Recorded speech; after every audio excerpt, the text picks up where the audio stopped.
Son armature s'arc-boute de part et d'autre du chemin forestier dans une torsade inquiétante.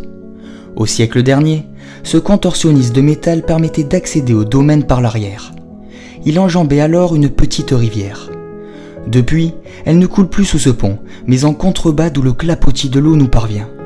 Son lit a été détourné au profit de cette voie carrossable que nous empruntons. Notre légendaire prudence qui nous impose une approche discrète nous a menés à l'improbable structure. Elle sera le point de départ de cette nouvelle aventure. Tout naturellement, elle nous indique le chemin à suivre, comme une invitation au voyage. Quelques minutes de marche dans une forêt luxuriante où la nature se décline en 1001 nuances de vert, et enfin, nous y sommes. Face à nous, le géant de pierre apparaît dans toute sa démesure. Flanqué de ses 3 immenses tours aux courbes généreuses, l'imposante bâtisse témoigne d'une provocante opulence. Même si la vieille dame plus que centenaire est une rescapée en sursis, elle reste souveraine et emblématique d'une période de notre histoire. Elle le revendique toujours dans un assourdissant silence. De l'extérieur, elle semble se jouer du temps qui passe et des éléments qui l'agressent. Son armure de pierre intacte ne trahit aucune blessure. Son état de préservation est tel qu'elle se refusera à nous pendant plus d'1 heure.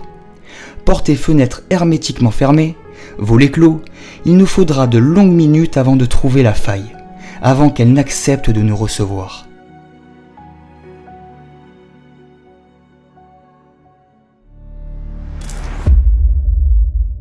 Bonjour à tous les amis. Bonjour tout le monde. On se retrouve aujourd'hui pour l'exploration exceptionnelle d'un château abandonné depuis au moins 30 ans. Oui, 30 ans, et puis vu les siècles qu'il a passé ici, il a toute une histoire, et c'est le château. Hein, parce qu'il a 3 tours, c'est ça le Il a 3 tours, exactement. Il a 3 tours, il est isolé au milieu d'un parc immense, on a traversé une forêt pour y arriver. Une forêt, un vieux pont. Voilà, très vieux pont. Et qui menait directement au château. Voilà, donc sans réelle difficulté, c'est vrai, mais il faut savoir qu'il existe déjà, ce qui fait qu'il est quand même très préservé. Bah c'est ça, parce que en plus de la route, on le voit pas. On le voit pas. Et même de la forêt, on le voit pas. Voilà, donc, il y a une enceinte fortifiée au niveau de la route, et puis par derrière, la forêt pour y accéder est quand même assez dense. Et par contre, ça, je vous montrerai ça juste après, mais le jardin est très rigolo, parce qu'on a des buissons qui sont posés un peu partout. Anciennement taillés, des arbres qui avaient été taillés en boule et qui donnent un relief. Ouais, c'est ça. Ouais. C'est très rigolo. Bon, allez, on vous emmène. Allez, à tout de suite, les amis. À très vite. Comme toute demeure qui se respecte, demeure royale, nous avons ici le porche d'entrée du château. Ce n'est que le porche d'entrée. De l'autre côté, nous avons la route. De chaque côté, regardez, il y avait des postes de garde avec des meurtrières pour protéger l'accès de ce château. Juste là, avec leur petite tour. Rien que ça vaut le coup d'œil. Hein. On va pas y monter parce que bon, il n'y a pas de... Ce sont donc des toutes petites tours avec leur meurtrière donnant sur l'extérieur pour protéger l'accès au château qui est donc juste derrière nous. Et le château, regardez les amis, qui est juste ici. Et nous voyons le mur d'enceinte qui parcourt là, juste ici. Ah oui, exact. Avec ses meurtrières également, pour pouvoir défendre cette plateforme médiévale d'un autre âge. Et allez, je te suis. Et là, et regardez donc les arbustes que je vous montrais, hein, qui étaient taillés à l'époque. Quand le parc était entretenu. C'est juste sublime. Hein. Mais déjà ce porche d'entrée, à lui tout seul, c'est un petit château. Hein. C'est vrai. C'est un petit château. Hein. C'est vrai. Il y a une superbe tour à gauche là-haut. Oui, en plus que j'avais même pas vu. Ouais. Certains châteaux qu'on a fait étaient plus petits que le porche d'entrée. Hein. C'est vrai. Certaines maisons en tout cas. Alors le tout maintenant, c'est de s'infiltrer à l'intérieur de cette forteresse. Heureusement, plus personne n'est là pour la défendre. On va être vigilant quand même, apparemment. Il n'y aurait au conditionnel pas d'alarme. On n'en voit pas. Certaines fenêtres sont ouvertes avec des volets intérieurs en bois, comme vous pouvez le constater. C'est vrai. On fait le tour du bâtiment. Devant, on a déjà jeté un œil, il n'y a pas de fenêtre ouverte ni de porte ouverte. Donc on va essayer de voir par derrière ce que ça donne. Regardez, c'est absolument majestueux. On a même des gargouilles encore présentes, notamment ce personnage satanique qui nous observe. Ça fait très peur, hein, quand même. Il est là, il essaie de nous impressionner, comme pour nous dire « Va des rétros, ne venez pas !» On a ce câble là très intéressant parce que c'était installé par la suite anti-foudre. Quand la foudre s'abat sur le bâtiment, elle descend directement par là. Intéressant. Ouais. Les fenêtres sont là, derrière ces arbres. Dès qu'on aura l'occasion, on va se faufiler derrière les haies pour voir si on n'a pas un accès. Je pense qu'ici, un accès, de toute façon, c'est à l'arrière, comme souvent. Là, c'est voilà. Très complexe. Oh. Attention, Ludo. Ah oui, alors là, on ne pourra pas descendre. Il y a 50 mètres en dessous, là. Enfin, pas 50, mais au moins 20 mètres. Les anciennes douves, sans doute. Ah ouais. Et voilà, on va longer le mur pour voir si on peut pas trouver un accès. Moi, je pense que s'il y a des accès, c'est par là. Hein. On va essayer de... C'est assez fermé. Ah, Ludo, c'est ouvert. C'est ouvert, là. C'est bon? Ouais. Hop, hop, hop, hop, hop. Ça donne directement dans une salle à manger. Alors, petite infiltration très facile. La fenêtre, en plus, était, bon, à peine 1,50 m du sol. Sans souci. C'est marrant d'ailleurs que ça, c'était ouvert comme ça. Je sais pas comment elle ferme, cette fenêtre. Enfin, peu importe. Et on est arrivé dans cette pièce majestueuse. Avec ce blason là au-dessus. Regardez cette ces cheminée. fauteuils. La taille de la cheminée, hein, toujours pareil. Pour vous rendiez compte, je vais volontairement me mettre en dessous. Bah voilà. Elle fait un peu plus que ma taille. Elle doit faire 1,70 m sous son chapeau, là. Ouais. Et on a des petits trucs encore. On a même des systèmes de ventilation qui sont là, encore fonctionnels. C'est incroyable. En laiton. Bien équipé. Très bien équipé. Très fonctionnel en tout cas. Je pense. Incroyable. Beaucoup de boiserie, une tapisserie que beaucoup qualifieraient de très chargée, mais c'était à l'époque de rigueur. Elle est intacte, cette tapisserie, tout comme ce mobilier. Hein. Le peu de mobilier qui reste, parce que c'est vrai qu'il n'y a pas d'objet dans ce château. Il n'y a pas d'objet, mais il reste quand même quelques tables, quelques fauteuils, quelques lits qu'on va vous faire découvrir au fur et à mesure. Et surtout, du mobilier d'époque.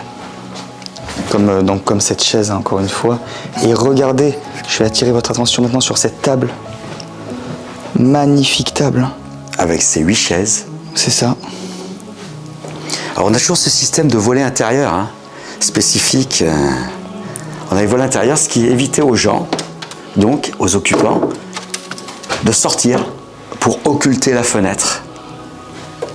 Et ceux-là sont particulièrement intacts. Ils se replient comme ça, et voilà. Et regardez, que dire de ce vaisselier? Alors certes, on n'a pas d'assiette en porcelaine dessus, on n'a pas de verre en cristal, on vous l'accorde. Ah, on a quand même cette petite applique murale qui a été posée là. Ceci dit, ça n'a rien à voir. Mais regardez comme il est majestueux ce meuble. Alors j'imagine avec les assiettes en décoration, les quelques bibelots, ça devait être absolument somptueux.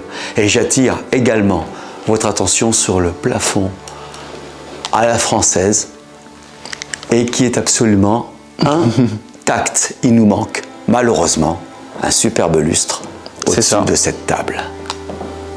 Incroyable.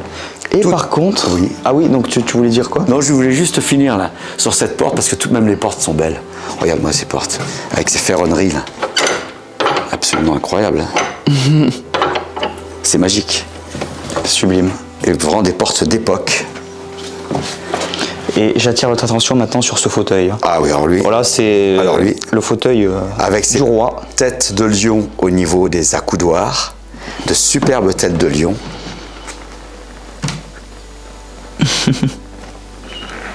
Très particulier. Et les têtes de faucon, d'aigle, donc peut-être, au niveau de l'assise ici, là, regardez. C'est magnifique. Et ce fauteuil est absolument intact et d'époque.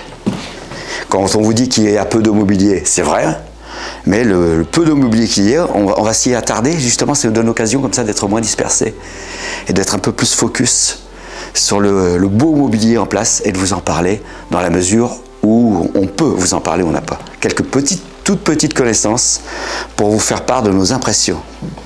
On serait bien à même d'ailleurs de dire à quelle époque ça correspond. Certains d'entre vous le sauront sans doute. Oh là là. Alors on n'a pas les bibelots, mais on a le bruit. Hein. Ah oui, là. Ah, il était beau celui-là. On vous a présenté cette pièce, une des plus belles, je pense. Une des plus belles, je pense, de ce château, avec, vous verrez, la chambre à coucher que nous verrons juste après. Seconde pièce, on vous a dit la plus belle précédemment. Je suis un peu mitigé sur cette impression avec Ludo parce que celle-ci a quelque chose de plus. Bon, la cheminée est toujours aussi grandiose. Hein. Et avec toujours le blason. Hein. Ouais.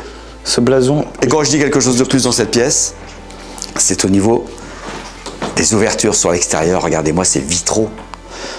Admirez ces vitraux avec un blason justement à l'intérieur. Là aussi, est-ce que c'est celui qui correspondait à ce château? Je serais bien à même de vous le dire. Mais les vitraux sont absolument magnifiques. On se croirait presque dans une cathédrale ici. Tout comme le mobilier. Hein. Voilà, le mobilier, toujours d'époque. Hein. On vous le précise. Grandiose, majestueux. Regardez-moi ça. Tout est là.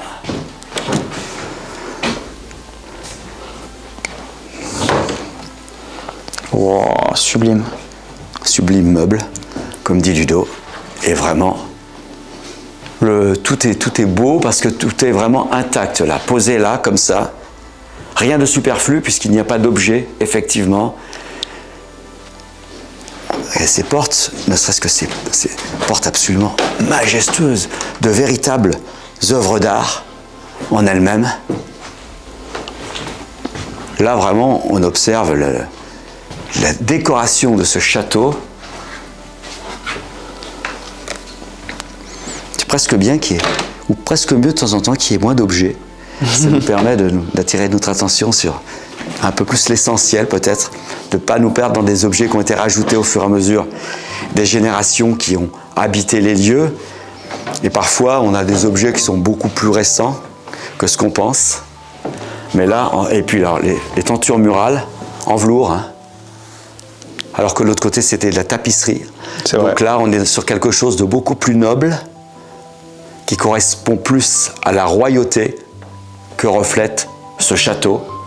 Alors on a carrément des tentures murales intactes, en velours, sont magnifiques. Et c'est vrai que ces vitraux là sont vraiment sublimes. Hein. Alors ce qui est extraordinaire, petit détail qui attire mon attention, c'est que les tuyaux des canalisations, des radiateurs qui ont été rajoutés donc après mais qui ont quand même un certain âge, ont été peints de la même couleur que la tapisserie. Donc ça fait un peu des tuyaux caméléons, on va dire. C'est vrai. Qui passent presque inaperçus hein, par rapport à la tapisserie. C'est presque une œuvre d'art aussi. Celui qui a fait ça, bravo. Chapeau. Après cette seconde pièce, on arrive à l'entrée principale de ce château, avec donc sa porte d'entrée ici. Sa porte d'entrée, vous voyez l'extérieur hein, du château. Voilà. Et là, quelques meubles restants. Je ne sais pas exactement, je ne connais pas l'utilité de ce meuble. C'est curieux, ces séparations. Là, est-ce que c'est pour ranger quelque chose? Bizarre. Est-ce que c'est vraiment sa place? Je ne sais pas. C'est pas grave. En plus, bon, cette entrée, on voit qu'elle donnait directement donc, sur l'escalier principal, en pierre, tout en pierre, à l'intérieur d'une des tours, pour accéder aux étages qu'on vous fera visiter tout à l'heure. C'est vrai. Tout est bien abîmé quand même, beaucoup plus abîmé ici que dans les deux pièces qu'on a vues précédemment. Il reste juste un petit fauteuil là. Ouais, enfin un beau fauteuil même. Il n'est pas habillé, c'est vrai, il est vraiment qu'en bois celui-là. Bah là on peut continuer directement dans la pièce suivante hein, d'ailleurs. Qui est très belle, elle. Oh là là. Oh. Magnifique. Incroyable. Tout à fait magique. Avec un authentique jeu de dames sur cette table, regardez. Un très très très vieux jeu de dames qui est là, posé. On n'a plus les pions. Ces fauteuils, toujours d'époque, qui sont tout autour. Incroyable. Et cette superbe pièce qui n'est pas symétrique. Là, on a un espèce d'arrondi, même pas l'arrondi, hein. On a 3 parties distinctes en fait. Elle a 7 côtés cette pièce, c'est marrant. 1, 2, 3, 4, 5, 6, 7. 7 côtés. Superbe cheminée. Bon, par la suite, effectivement, ils ont mis un foyer fermé, un insert. Mais ça n'enlève rien au charme de cette cheminée qui est restée intacte, avec son superbe miroir au-dessus. C'est vrai qu'avec le temps, pour des raisons de confort, les gens ont modifié les infrastructures d'origine de ce château, ce qui est bien normal. On n'allait pas chercher un tronc de bois tous les matins pour chauffer la famille. Hein. Après, c'est pour ça qu'il y a la présence aussi des radiateurs. Mais ça, tout le monde le comprendra facilement. On peut continuer par ici. Allez, je te suis. Je te suis. Attention Ludo, parce que là, tu vas vite arriver dans les caves. Et nous sommes à l'intérieur d'une des tours du château. Ah bon? Ah oui. On est à l'intérieur d'une des tours du château. Avec des canapés un peu plus récents. Bon, les canapés n'ont rien à voir avec le lieu où nous nous trouvons en ce moment, c'est vrai. Par contre, cette armoire l'est, elle, authentique, ainsi que cette petite malle. Je ne sais pas ce qu'il y avait dans cette petite... Elle est magnifique, hein. Pour ranger un fusil, peut-être? Ah, je pense. Hein. Je pense que c'était une mallette où on mettait... Enfin, une mallette, une petite cassette où on mettait un fusil. Oh, on a un habitant ici qui s'est trouvé mal, qui a rendu l'âme en ces lieux. Un petit... Il n'a pas retrouvé la sortie. Je le crains. Oh, et ça tombe, regardez, en lambeaux. Je ne donne pas cher de la peau de ce château. Bah moi je trouve quand même que c'est vrai qu'il y a des endroits où l'humidité est bien présente, c'est vrai, il y a les infiltrations d'eau aussi. Mais par rapport à d'autres châteaux qu'on a fait, je le trouve quand même beaucoup mieux préservé que certains châteaux. Oui, ça c'est sûr. Les impacts qu'on a vus en témoignent. Alors avant de vous faire visiter le premier étage, je vais revenir sur les radiateurs qui ont été rajoutés dans ce château par la suite. Parce que ce sont quand même des radiateurs qui méritent qu'on s'y attarde un petit peu, parce que ce sont quand même aussi des œuvres d'art, ces radiateurs. Des radiateurs comme ça, on n'en voit plus, regardez, ils sont magnifiques. Il y a une espèce de petit décor dessus en fonte, là, ils sont vraiment massifs, ils ont à mon avis plus d'1 siècle, et ne serait-ce que le robinet pour manœuvrer, qu'on ne peut plus faire fonctionner d'ailleurs, mais rien que le robinet, c'est pas le thermostat qu'on connaît maintenant, quoi. Et là aussi, regardez, les tuyaux qui passent devant. Les tentures murales ont été peints. Oui. Mais ça c'est incroyable. Ah, la décoration. Ah oui, non, mais c'est vraiment des œuvres d'art. Même les tuyaux ici, regardez. Il n'y a pas que ceux-là, hein, ceux-là aussi. Pour se confondre dans la décoration et ne pas nuire à celle-ci. Alors on va prendre cet escalier donc, qui nous permet de monter ou de descendre, puisque j'attire également attention sur cette grille. Là aussi, une véritable œuvre d'art. Faite par un ferronnier de l'époque, je suppose, ah oui, là. Et qui permet d'accéder aux parties basses du château.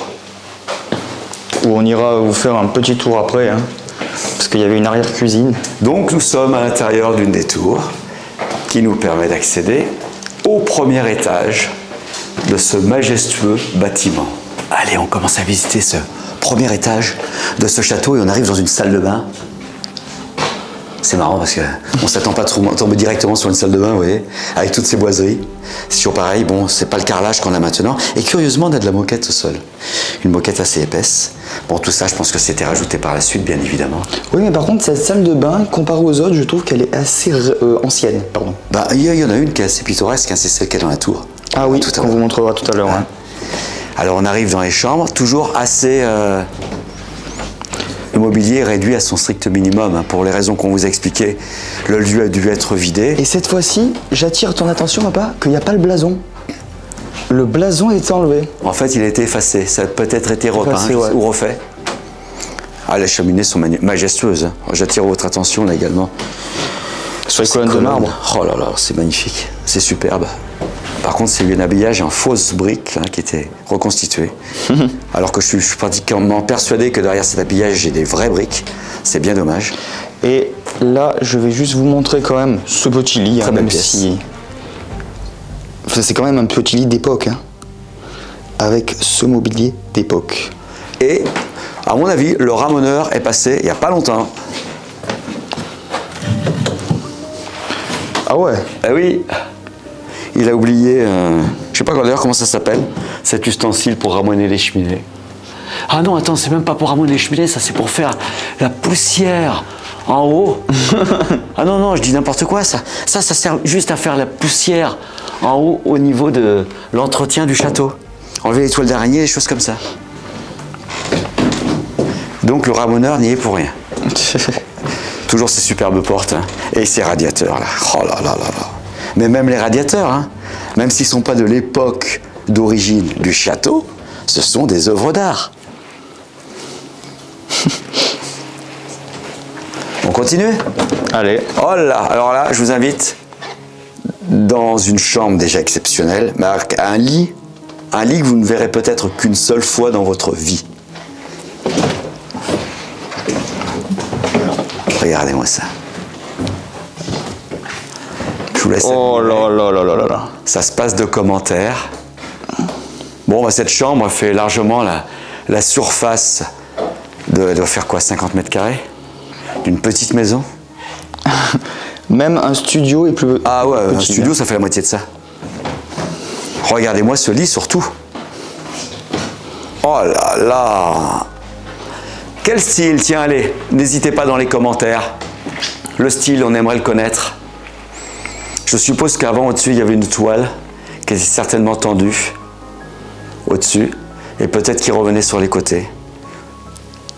En tout cas, la structure du lit est là, en bois massif. Du bois tourné apparemment là. Oh, c'est magnifique. Incroyable. Alors c'est sûr que mettre un lit comme ça déjà dans un studio, tu as les 3/4 de ton studio qui sont occupés.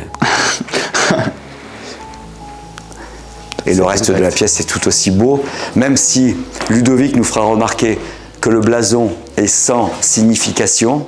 Ah, et pourtant, j'allais pas le dire là. Une fois de plus. Mais je pense que c'est parce que certaines cheminées ont été repeintes. Refaites, Ouais. Exactement. Mais la cheminée est à la dimension de la pièce, hein, c'est toujours pareil. Hein. On a des cheminées qui sont absolument gigantesques dans chaque pièce. Plus d'apparat maintenant, puisque, je vous le rappelle, on a toujours ces radiateurs qui sont là pour chauffer l'ensemble. Je suppose qu'au sous-sol, il doit y avoir une super chaudière. Nous quittons cette chambre d'exception pour prendre un couloir qui longe la façade du château et qui nous permet de vous faire voir donc un peu plus en hauteur le porche d'entrée qu'on a filmé à notre arrivée. Un porche d'entrée exceptionnel à lui seul. Il est majestueux. Il était défensif à l'époque avec sa petite tour à droite et sa grosse tour à gauche. Ses meurtrières. Je pense qu'il ne fallait pas trop approcher le château avec de mauvaises intentions. Sinon, là on a une armoire hein. qui est d'époque, elle aussi, elle est grandiose. Ah, c'est des meubles vraiment incroyables. Hein. Ah oui. Mais tout est incroyable dans ce château, hein, même si c'est assez vide, enfin vide d'objets, j'entends, Ouais. de bibelots, de tableaux. C'est vrai, ce qui nous manque un peu, c'est les tableaux. Hein.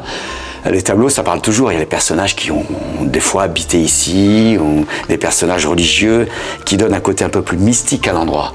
Mais bon, là, on a largement de quoi se contenter de ce qu'on a à vous présenter. Attention Ludo, c'est assez instable en dessous. C'est vrai. D'ailleurs, c'est bizarre que ça bouge comme ça. Je me demande s'il n'y a pas une trappe. Non, non, non, on peut passer sur Non. là, c'est juste instable. Hier, on est passé à travers un plancher, je vous le rappelle. Hein, Ah oui. sur une vidéo. Alors ici, on a une chambre avec une cheminée un peu plus réduite. Un lit. Il y avait d'ailleurs, c'était un lit à baldaquin, parce que je vois le support au-dessus qui retenait le voile qui descendait sur ce lit. Incroyable. La cheminée est plus modeste que dans les autres pièces. On continue, toujours notre visite sur ce second étage pour arriver dans une autre chambre. Qui est quand même assez bien. Elle est très belle. Parce que regardez le mobilier, là nous avons un vieux bureau. Une armoire également ici. On va bloquer avec la chaise ici, voilà. Petite chaise, superbe. Toujours une cheminée dans chaque pièce, on vous le rappelle, puisque à l'origine, c'était le seul moyen de chauffer l'endroit. Incroyable. Ah, cette chaise en fruits. Ah, oui, une chaise fruits et légumes derrière. Un peu plus... qui était habillée de façon un peu plus moderne peut-être, comme cette télévision qui date des années 80, avec son petit tube cathodique. Et là, on va finir sur ce lit. Bon, ce lit qui est quand même pas d'époque, là, je pense. Non, non, non, belle literie et tout ça, c'est beaucoup plus proche de nous, hein. On est au dernier étage supérieur de ce monument d'exception. Vous voyez d'ailleurs par rapport au plafond, les formes de la charpente qui est juste au-dessus de nous. Et donc on est dans cette chambre, toujours assez vide, c'est vrai, mais on a quelques petits meubles qu'on tenait à vous présenter, notamment ce très joli paravent qui est là, qui est resté là. Et ici, nous pouvons aussi constater, plus on monte, c'est souvent le cas, dans un bâtiment, on peut constater la présence de l'eau qui pénètre, et de la moisissure, hein. Les lieux, et donc qui provoque cette moisissure le long des murs, qui décolle cette tapisserie, puisque les lieux, en dépit de cette cheminée encore présente, ne sont plus chauffés ni entretenus. Habituellement, on ne vous présente jamais les salles de bain ou les toilettes dans les lieux qu'on visite, hein, sauf exception. Et évidemment, très beau meuble d'ailleurs, tiens. Oui, très beau meuble. J'ai remarqué en passant. Je disais donc, sauf exception, et surtout quand cette salle de bain se trouve à l'intérieur d'une des tours du château que nous visitons. Regardez cette petite configuration qui est assez atypique, hein, cette baignoire habillée avec la tapisserie qui orne les murs et ces différents meubles disposés tout autour de façon très harmonieuse, y compris cette petite coiffeuse, de façon à respecter la circonférence de cette pièce, puisque nous vous le rappelons, nous sommes à l'intérieur d'une des 3 tours de ce château. Avec Ludo, on était sur le point de partir, de quitter ce château, et on vient de découvrir cette salle de bain, et surtout, c'est une salle de bain, c'est vrai, mais regardez le miroir qui surplombe cette baignoire. C'est pas pour la rime que je vous dis ça, mais là franchement, c'est incroyable. On n'a jamais vu un miroir aussi gigantesque. Et aussi luxueux que ça. Il est magnifique. Tout en dorure, il est travaillé avec toute une symbolique de franc-maçonnerie d'ailleurs, il me semble. Je vois le compas là-bas. Et toute une signification symbolique à travers cette représentation, dont la franc-maçonnerie. Et ce miroir est absolument exceptionnel, et curieusement, il est au-dessus d'une baignoire. Bon les amis, ainsi s'achève cette exploration dans ce château, pratiquement sans mobilier finalement. Quand même, j'ai presque envie de dire, comme nous sommes installés à cette table, damoiseaux, damoiselles, venez festoyer à nos côtés.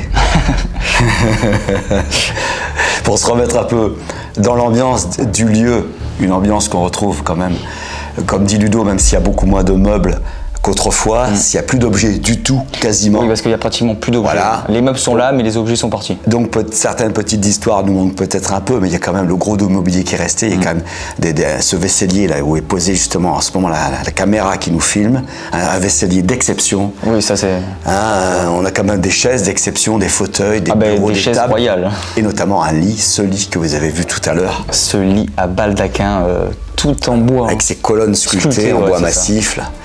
Et on est quand même dans un lieu, et on en est bien conscient, un lieu d'exception qui a vu traverser des siècles de notre passé, qui a vu défiler notre histoire et qui en est fortement imprégné. C'est exact.